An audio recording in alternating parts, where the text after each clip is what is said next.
बिस्मिल्लाहिर्रहमानिर्रहीम। अस्सलाम वालेकुम नाज़रीन, मैं हूं आसिम नसीर और आप देख रहे हैं हमारा डिजिटल चैनल आसिम सीरीज। नाज़रीन मेरे साथ मौजूद है मशहूर और मारूफ एस्ट्रोलॉजर, इंटरनेशनल रॉयल पामिस्ट और senior advocate M A Sharaf Khan sahab. Khan साहब के साथ वीलॉग शुरू करने से पहले आपसे दरखास्त करते हैं, जिसने अभी तक हमारे चैनल को सब्सक्राइब नहीं किया तो बराए मेहरबानी उसे सब्सक्राइब भी कर दें, वीडियो पसंद आए तो उसे लाइक भी कर दें। अस्सलाम वालेकुम सर, क्या हाल है, कैसे हैं आप?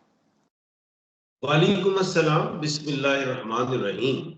इन्नल्लाह यामुरु बिल अदली वल एहसान। बेशक अल्लाह हुक्म देता है इंसाफ करने का और एहसान करने का। जी अच्छा सर, आपकी पेशन गोई थी, हम अगेन दोबारा अपने नए देखने वालों को बता दें कि मखसूस नशस्तों के हवाले से आपने कहा था कि 8-5 की तनासुब से फैसला आएगा और तहरीक इंसाफ को सीटें मिलेंगी, और हमने देखा कि सीटें तहरीक इंसाफ को मिल गई, लेकिन तहरीक इंसाफ को सीटें नहीं मिली, सिर्फ फैसला उनके हक में आया। तफसीली फैसला भी आ चुका है, लेकिन उसके बावजूद इलेक्शन कमीशन पाकिस्तान तहरीक इंसाफ को सीटें नहीं दे रहा। और अब जो है सीनियर रहनुमा है मुस्लिम लीग नून के सेनेटर इरफान सिद्दीकी, उन्होंने कहा है कि हो सकता है ये मामला पार्लियामेंट में चला जाए।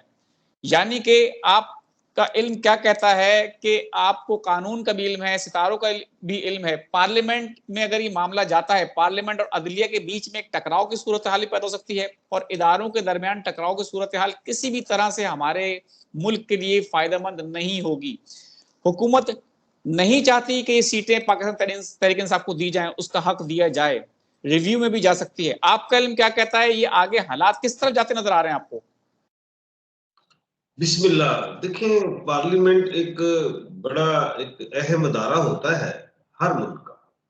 उसकी बड़ी इज्जत होती है, कानून साजी करते हैं, अवाम की मुश्किलात को, उनकी प्रॉब्लम्स को मद्देनजर रख के कानून साजी करते हैं ताकि उनको अवाम को के लिए कुछ वो कर सके। और फिर हमारे पार्लियामेंट में अगर हम ये तकारीर करते हैं तो 99 अल्लाह के नाम भी लगे होते हैं और मिसाल देते हैं, हम अल्लाह के 99 नाम के नीचे बैठ के ये बात कर रहे हैं, वो कर रहे हैं। मैं कहता हूँ ये अया हो चुके हैं, पर्दा चाक हो चुका है अवाम में, इनकी नीयतें जो है जाहिर हो चुकी हैं।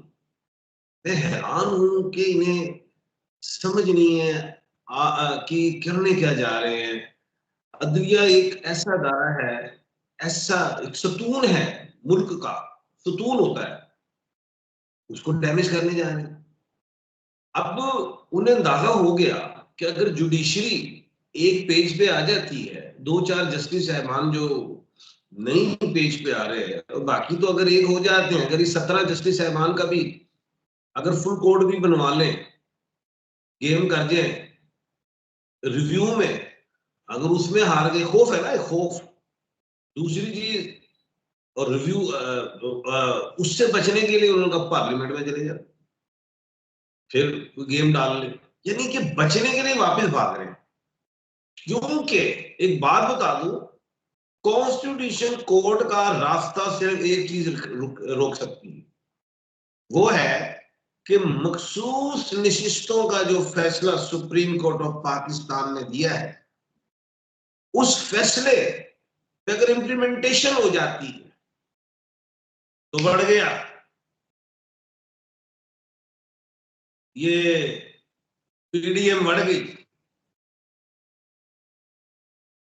अगर इंप्लीमेंटेशन हो जाए। अब उधर इलेक्शन कमीशन ऑफ पाकिस्तान रहनुमाई के लिए फिर चल पड़े। अब वो आज फिर 6वीं नशिस्त उनकी जो थी सूदमंद साबित नहीं हुई, कोई फैसला नहीं कर सके। अब वो भी टाइम को डिले कर रहे हैं ताकि रिव्यू आ जाए। अब रिव्यू में मैंने कल भी बताया था कि 8 जस्टिस साहबान में एक राइट लेफ्ट कोई भी हो जाए तो हुकूमत को फायदा, लेकिन वो टेंशन में फुल कोर्ट की तरफ भी वो जा सकते हैं। फिलहाल हुकूमत डबल माइंडेड है। 50% वो सोचती है हम जीत गए, 50% वो समझती है हम हार गए, वो फंसे हुए।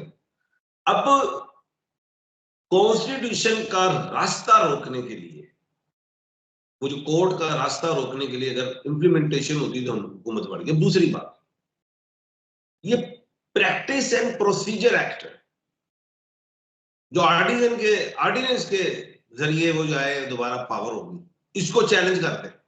ये मैं चाबी दे रहा हूं पीटीआई को,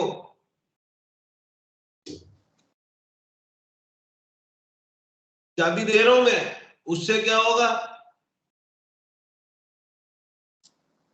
फिर जो हुकूमत की सोच है वो भी बढ़ जाएगा काम। दूसरी चाबी दे रहा हूं साथ में, क्योंकि पेशेंट गोई है तो मैं करते ही हूँ साथ साथ, लेकिन हल भी तो देना है ना। अब लोगों ने कहा खान साहब आप बात कर जाते हैं लेकिन हल भी साथ देके जाया करें, ऑर्डिनेंस चैलेंज कर रहे हैं। अच्छा, अब हम आते हैं कि इरफान सिद्दीकी साहब, मैंने बता ही दिया है कि खौफ है अदालत से, बल्कि इलेक्शन कमीशन से भी है, क्योंकि इलेक्शन कमीशन डिले कर रहा है कि वो इम्प्लीमेंटेशन कर सकता है सुप्रीम कोर्ट के फैसले पे, इसलिए उधर भाग रहे। जी सवाल कीजिए। बिल्कुल ठीक है, बिल्कुल ठीक है सर। सर लेकिन आपका इल्म क्या कहता है, आज बिलावल भुट्टो जरदारी ने भी, आज हम ये वीलॉग कर अपने देखने वालों को बता दें कि मंगल की रात है, मंगल की शाम को बिलावल भुट्टो जरदारी ने सिंध हाईकोर्ट बार से खिताब किया है और उसमें उन्होंने बड़ा वाज़ेह तौर पे ये कहा है कि हम जुडिशियल रिफॉर्म्स भी करेंगे और आईनी अदालत का कयाम भी अमल में लाया जाएगा, चाहे कुछ भी हो जाए, ये काम जरूर होगा। अब सर नंबर्स तो पूरे हैं नहीं, बिलावल भुट्टो जरदारी के जूते चटक गए चक्कर लगा लगा के मौलाना के दर के, और उनका मामला बन नहीं सका। अब आपको लगता है कि दोबारा से कोशिश होगी और इस तरह की कोशिश कामयाब होगी, जबकि वुकला ने तहरीक शुरू करने का भी ऐलान कर दिया, पाकिस्तान तहरीक इंसाफ भी कह चुकी है कि हम ये कुछ नहीं होने देंगे, तो ये सब कुछ होता हुआ आपको नजर आ रहा है? आवाम को तो इन लोगों ने, सियासतदानों ने लॉलीपॉप दिया, अब वो चाह रहे हैं कि हम वुकला हजरात को भी लॉलीपॉप दें। वुकला हजरात बेवकूफ नहीं, समझदार लोग हैं, पढ़े लिखे हैं, कानून को समझते हैं। अब इन्होंने सिंध हाई कोर्ट में जाके वुकला साहबान से खिताब किया कि हम इनको भी कुछ बना लें, वो लॉलीपॉप दे दें, तो उन्होंने लॉलीपॉप नहीं लेना, वो वुकला हजरात खुद लॉलीपॉप दे देते हैं। एक बात तो ये है।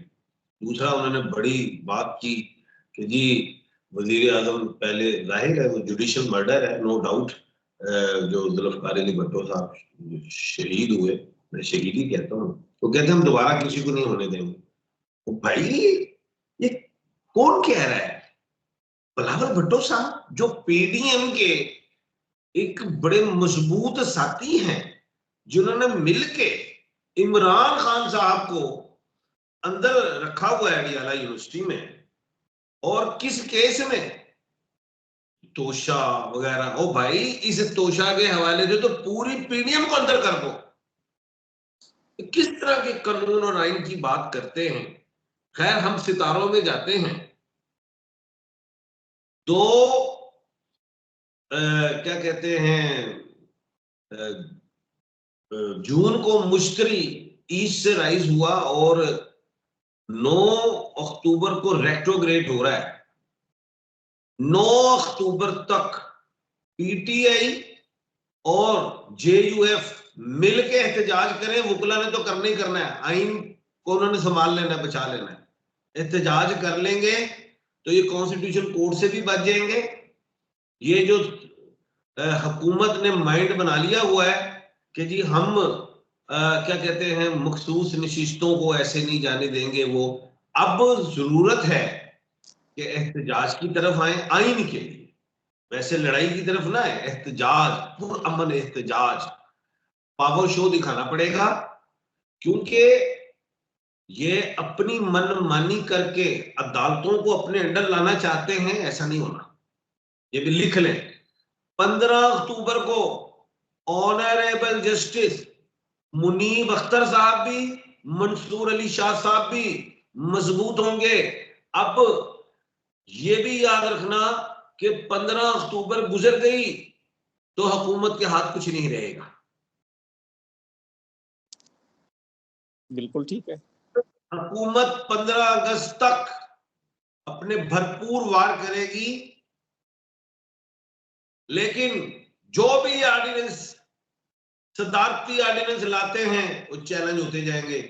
इतनी आसानी से हुकूमत कामयाब नहीं होनी बबरशिरा।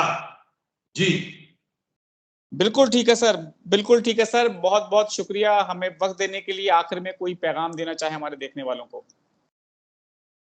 मेरा पैगाम क्या है, मैं आज हैरान हो गया, मेरी एक पेशेंट कोई बड़ी पूरी हुई आपके प्रोग्राम में, मैंने कहा था और भाई पीटीआई वाले लाहौर में जो जलसे के लिए आप आ रहे हैं, जब पुलिस वाले कहें जलसा बंद कर देना, वैसे ही बिल्कुल। हुआ।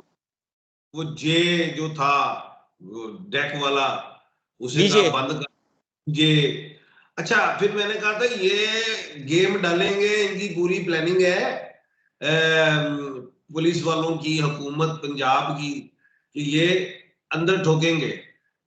उनको उल्टी पड़ गई पंजाब हुकूमत को कि इन्होंने ना डिले किया जलसा, ना कोई एहतजाज किया, पूरा मन जलसा किया। इनकी प्लानिंग थी कोई थोड़ा सा कुछ हो, हम 1000-1500 बंदे उठाएं, पूरा मन जलसा हो गया। लो जी, अली अमीन साहब के पर्चे, दहशत गर्दी, फलां गर्दी, वो 2-3 और हमाद अजहर पे, वो आलिया हमजा पे पर्चे 30-40 और, यानी कि ये इन्होंने काम डाला है। याद रखना, पिंडी का जलसा भरपूर होगा और करना चाहिए, अवाम को निकलना चाहिए, लेकिन कानून को हाथ में नहीं लेना। मैं आपको एडवाइस दे रहा हूं। अब है टाइम अपने हक के लिए खड़ा होना। चाहे मुझे भी खड़ा होना पड़ा तो मैं खड़ा होऊंगा, मैं बतौर वकील खड़ा होऊंगा इस आइन के लिए, इस दस्तूर के लिए।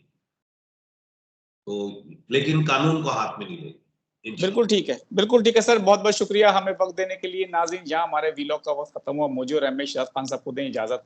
आखिर में हमारा वही पैगाम है, मुस्कुराएं, प्यार बांटें और अपने आसपास के लोगों का ख्याल रखें। अल्लाह हाफिज। अल्लाह हाफिज।